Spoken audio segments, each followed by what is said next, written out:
Bishop, alam nyo naman po na ang annual conference now, ongoing, and they're already ratifying the General Conference regionalization. Opo. So, magbigay nga po kayo ng advice sa ating mga annual conference for this matter. Well, first of all, I want to congratulate them for adopting that resolution and become a regional church. Being regional means that we will attain a great deal of autonomy, not only in governing ourselves, but also in arousing the dedication of our people for the good and the future of our church. But at the same time, while we enjoy this measure of autonomy, we will remain a member, an organic member of the whole United Methodist Church. So we know po na ang regionalization ay parang offshoot ito ng inyong autonomous suggestion noon sa General Conference. Opo. So meron po bang pagbabago? Can you tell us something kung ano yung difference noon at saka yung ngayon? Yeah. Isang pagbabago po ay meron tayong karapatan magsulat ng ating sariling disiplina. That is not only in accordance with the Constitution of the United Methodist Church, but make us enabled to be responsive missionally to our setting here in the Philippines.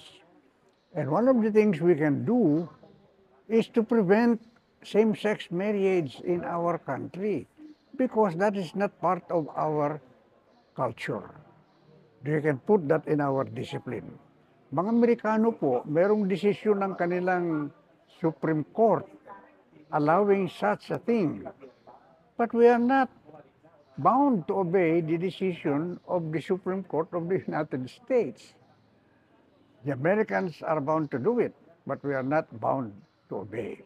Because we have our own constitution and we can put in our discipline a provision that prevents same-sex marriage and the ordination of self-avowed homosexuals.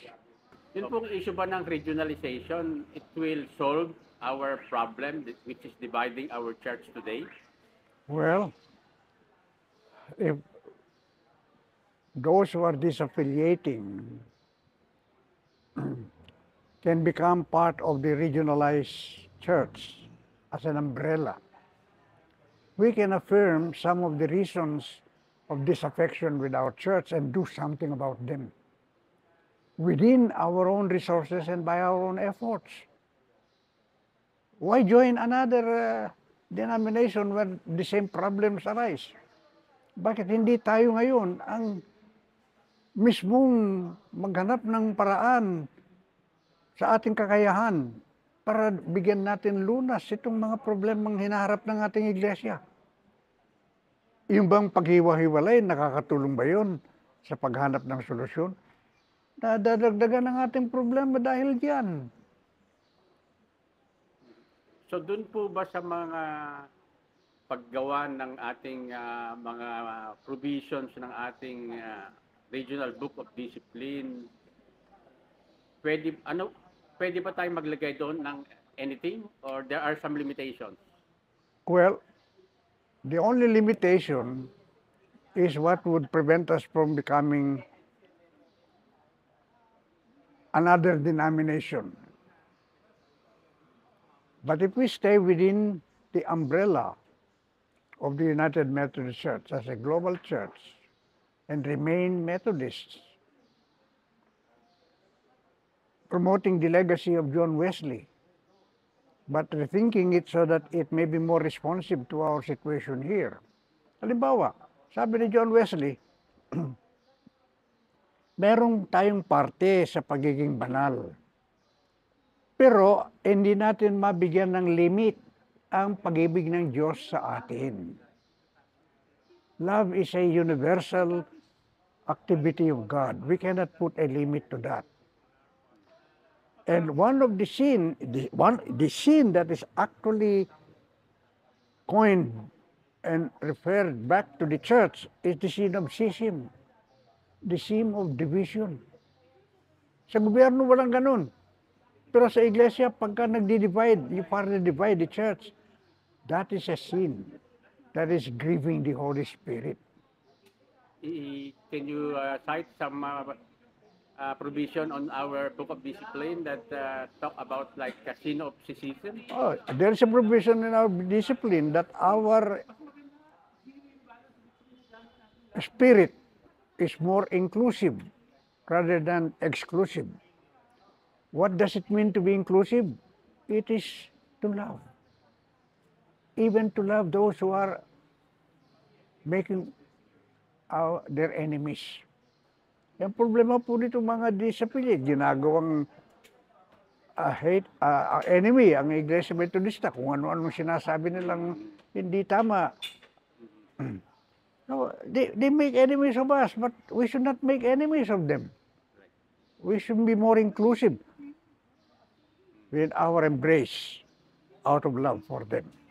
Itong question na to, you don't have to answer it, pero tanong ko lang po, personally ba, as a religious person, do you approve same-sex marriage? No. Can you explain that, Bishop? Well, you go back to chapter 2 of Genesis. After the creation of the woman, and the man was very happy about the woman. Merong concluding verse doon, and the man shall leave his father and his wife, and his mother, and cleave to his wife. Sino may desisyon yun? Alam niyo po, Bishop, Tao may desisyon nun, hindi yan Diyos. The man shall leave his father and his mother and cleave to his wife. That is the essence of marriage. It's a human decision. And there are many forms of marriage in the Bible as well as anywhere in the culture. Merong polygamy, merong monogamy, merong polyandry. Marriage is a cultural phenomenon. Okay. That is why the United States can regulate marriage. Our country regulates marriage. Ang problema, ginagawang divine action ang pag-aasawa. Ang gawa lang ng Diyos na batayan ng marriage being male and female. Other than that, yung pagkakaroon ng anak in marriage, blessing ng Diyos. Okay. Medyo sa akin po, personally, mga bagong ano yan. It's like, ngayon ko lang narinig yung mga ganyang reasoning among religious people. So that was like enlightening to me. This is all based on scripture, na aking pagbabasa ng scripture. So kung ano po, kung sinasabihin natin na ang marriage is a decision by man, so hindi ba may mga binabanggit naman sila na what God have joined together, body can separate, something like that? Once they are married. Yeah? Is that the God? Kung meron kayong pledge to one another, yung in marriage, to whom do you make a pledge? I will love you for ill or good until death us do part. Sige po. Ito po, last 2 questions na lang. Isa pa.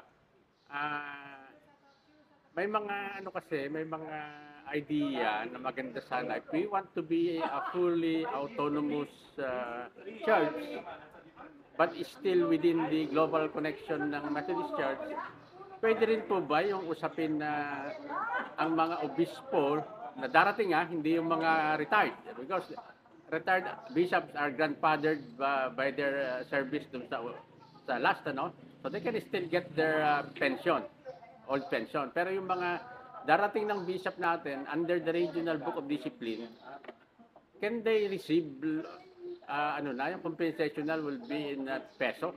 Well, that depends. That depends. The office of the bishop is a universal office. Katoliko, Orthodox, Protestants, they have leaders. The original title of leaders is bishop. Ngayon, mayroong presidente. Hindi natin tinatawag na obispo. Now, if the office of the bishop can be a symbol of the unity of the church, in my opinion, there is nothing wrong in having an episcopal fund in which all bishops participate. But if we elect our own bishops and support them, alam niyo mangyayari, maging political ang opisina ng obispo. Because they will be under the influence of the lay people who controls the bank. Exactly. Right now, the bishops, in exercise of their leadership, because they do not get their salary from the people over whom they exercise their episcopacy, are free to do what they need to do. Kailangan lamang may approval ang majority ng ating iglesia. Yung mga recent na ng ating mga membro, on the other side of having parang compensation coming from the General Conference, minsan, not all, minsan baka naman daw ang mga obispo ay dahil ang sweldo nila galing sa General Conference, pakuya-kuya-kuya na lang sila, hindi na sila nagtatrabaho. Baka yung ibang obispo, not all. Nasa mga kanilang pinamamahalaan yun. Just because we have leaders doesn't mean that we have leadership. Sino kailangan pupersa, magpilit sa mga obispo na gawin nila ang tungkulin nila? Yung mga laiko. Our government is a democratic one. It is a government of the people, by the people, and for the people. Ang problema natin, pinababayaan na lang natin ng ating mga obispo kung anong gagawin nila. We must hold them responsible. Okay, last question. I'm sure kaibigan niyo si Chief Justice Puno. Opo. And they already put up a charge. Yes. So, ano pong gusto niyo sabihin sa kanila? Well, alam niyo, ang sabi ni Chief Justice sa akin, yung vision for a Philippine Methodist Evangelical Church was only a vision. Kailangan pang pag-usapan yun. Pero ang problema, meron ng mga iglesia, katulad ng iglesia niya, na decide na implement na. Ay sabi niya, yan ay decision ng council namin sa church. Ayaw kung, just because I'm Chief Justice, I don't want to influence them. Sa aking pagiging justice, influence ko ba sila? Hindi. Ako miyembro naman ng iglesia, Methodista like any one of them. They make that decision, I respect their decision. But, para sa akin, vision lang yan. Kailangan pag-usapan pa yan. Pinunahan siya. Anong magagawa din? Anong magagawa niya? So, last question. Ano naman kayo? Magkaibigan pa rin? Magkaibigan kami. Yun na po. Yun lang po aking... Magkaibigan kami. He is a very active, faithful member of the United Methodist Church. Ang kanyang concern sa aming mga meeting, how to preserve the legacy of the United Methodist Church.